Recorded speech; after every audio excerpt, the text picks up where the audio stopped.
고려말 조용할 날 없던 한반도는 마치 거센 파도 속의 작은 배 같았다. 북쪽으로는 홍건적, 남쪽으로는 왜구 사방에서 침략자들이 들끓었고 안에서는 반란과 권력 투쟁이 끊이지 않았다. 전쟁의 소음이 대지를 울리고 백성들은 오늘이 마지막인 듯 살아갔다. 이 격동의 시대 속 칼을 들고 나라를 지켰던 무장들이 있었다. 한민족 그중 한 명이 바로 변한열이었다. 최영, 이성계와 같은 이름만 들어도 벅차오르는 장수들과 어깨를 나란히 했던 장군. 그는 검은 전투복에 붉은 피를 흠뻑 머금 고도 한 번도 등을 돌리지 않은 무인이었다. 변한열은 처음부터 고려 사람이 아니었다. 그의 삶은 국경 너머 원나라 심양에서 시작됐다. 이름 모를 흙집에서 태어난 그는 아버지 별량이 심양후에 봉해진 덕에 어린 시절부터 군사 문화 속에서 자라났다.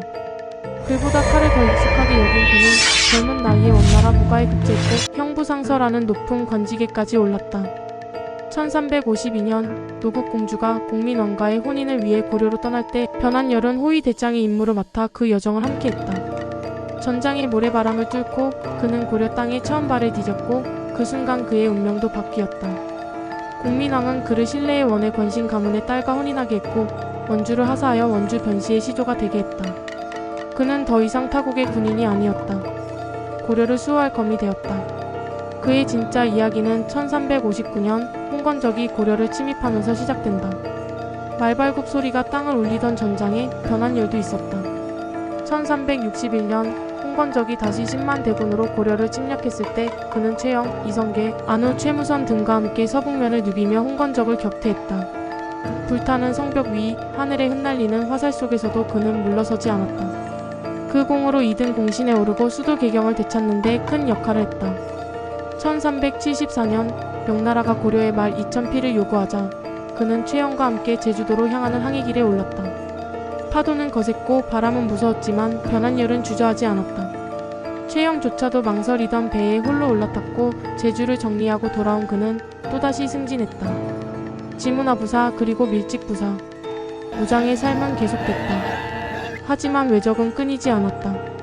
1376년 왜구가 분영에 상륙해 내륙으로 치고 들어오자 그는 전라도 양광도의 도지휘사로 임명되어 나세, 유실 등과 함께 행안산 전투에서 왜구를 섬멸했다.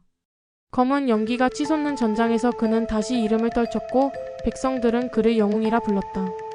그리고 1380년 운명을 바꾼 전투가 찾아왔다. 황산대첩. 이성계가 왜구 토벌을 위해 나설 때 변한열은 도채찰사로 함께했다. 내륙 깊숙이 들어온 왜구들을 황산, 서북 쪽에서 기습 배를 잇고 도망치는 왜구를 추격해 말 1600필과 무수한 무기를 노획했다. 하늘은 붉고 땅은 진흙투성이었지만 그 위에서 고려군은 승리의 함성을 질렀다. 개선하던 날 우왕은 직접 문화시 중 최영을 보내 그들을 맞이하게 했다. 백관들은 줄지어 마중 나와 고개를 숙였고 변한열은 찬란한 전공과 함께 백성들의 가슴에 각인되었다. 그러나 그는 마지막까지 충신이었다. 훗날 이성계가 위화도 회군으로 돌아와 권력을 잡고 왕이 되려 하자 변한열은 끝까지 고려 왕조의 충성을 저버리지 않았다. 그는 폐위된 우왕의 복위를 시도하다 목숨을 잃었다. 비록 정몽주처럼 널리 알려지진 않았지만 그는 불굴가라는 글을 남겨 자신의 뜻을 후세에 전하고자 했다. 변한열. 그는 검은 말을 타고 들판을 가르며 적을 향해 돌진하던 고려의 마지막 무장이었다. 무너지던 나라를 두 손으로 받치며 끝까지 등을 보이지 않았던 이름. 그가 남긴 검은 지금도 고려의 하늘 아래 어딘가에서 빛나고 있다. 위화도 회군과 우왕 복위 사건 고려 마지막 충신의 길. 14세기 말 고려 왕실은 안팎으로 깊은 혼란에 빠져 있었다. 명나라는 고려의 자주권을 무시하고 천령 이북의 땅을 자국에 복속시키겠다고 일방적으로 통보했다. 이 소식은 왕실에 큰 충격을 주었고 우왕과 최영은 고려의 자존심을 지키기 위해 명에 맞서 요동정벌을 감행하기로 결심했다. 하지만 백성들의 삶은 이미 피폐했고 군사력도 부족한 상황이었다. 이를 간파한 이성계는 큰 비를 만나 산과 들이 물에 잠겼는데 지금의 군사로는 살아 돌아올 자가 몇이나 되겠는가? 라며 현실을 직시했다. 그는 장수 조민수 등과 함께 개경에서 멀리 떨어진 압록강하고 위화도까지 나아갔다. 그곳은 천둥과 번개, 장대비로 흙탕물이 소용돌이치는 강변이었다. 흙과 땀과 피비린내가 뒤섞인 그 자리에서 그는 마침내 결단을 내린다. 회군하라. 위화도에서 돌아온 이성계는 반역자로 몰릴 각오를 안고 개경으로 향했고 결국 우왕을 폐위시킨다. 왕의 자리엔 어린 창왕이 오르지만 이성계는 그조차 신씨의 핏줄이라는 이유로 내치고 새로이 공양왕을 옹립한다. 이는 더 이상 단순한 회군이 아니었다. 새로운 왕조의 서막, 역성혁명의 시작이었다. 충신의 길, 변한열의 선택. 하지만 이성계의 행동에 동의하지 않은 이가 있었다. 그가 바로 무장이자 대신인 변한열이다.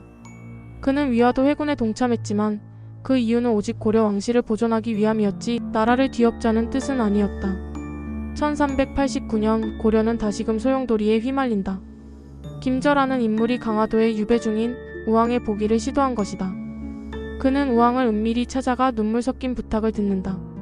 내가 평소 과충보 변한열과 사이가 좋으니 그대가 함께 이성계를 제거해준다면 내 뜻을 이룰 수 있을 것이다. 김저는 곧장 변한열에게 이 말을 전한다. 변한열은 겉으로는 이를 수락한 듯 보였지만 곧바로 이 사실을 이성계에게 알린다. 그러나 이 사실은 곧 역으로 변한열에게 화살이 되어 돌아왔다. 김저와 정득훈은 결국 반란 음모로 붙잡히고 정득훈은 체포 직전 자결한다. 김저는 순군옥에 갇히고 조정은 변한열이 공모했다는 주장으로 들끓는다. 대가는 그의 처형을 요구했고 왕은 결국 그의 사형을 명령한다. 변한열은 최후의 순간에 이렇게 탄식했다.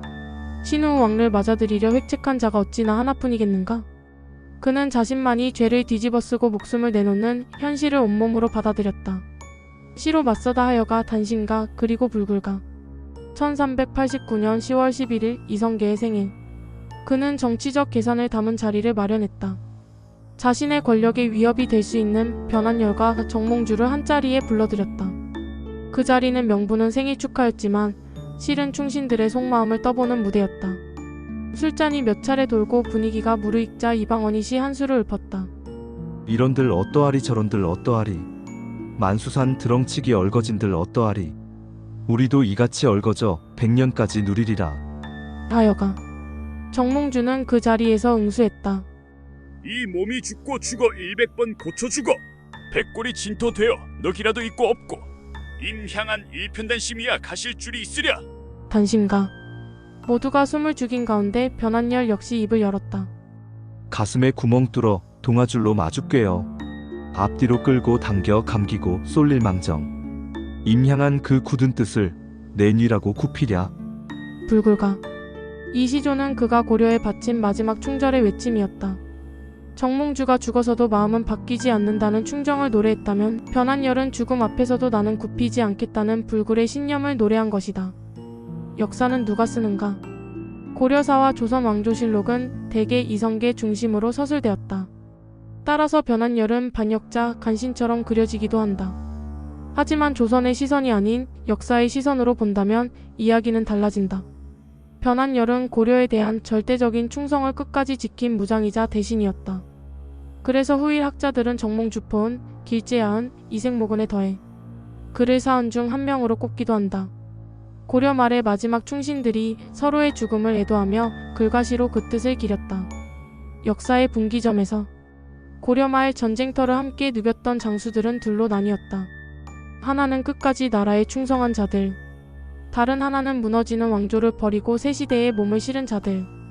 변한열은 전자를 선택했다. 그의 생은 거센 역사의 물결 속에서 소리 없이 사라졌지만 그 신념은 시 한 수에 담겨 오늘날까지 전해지고 있다.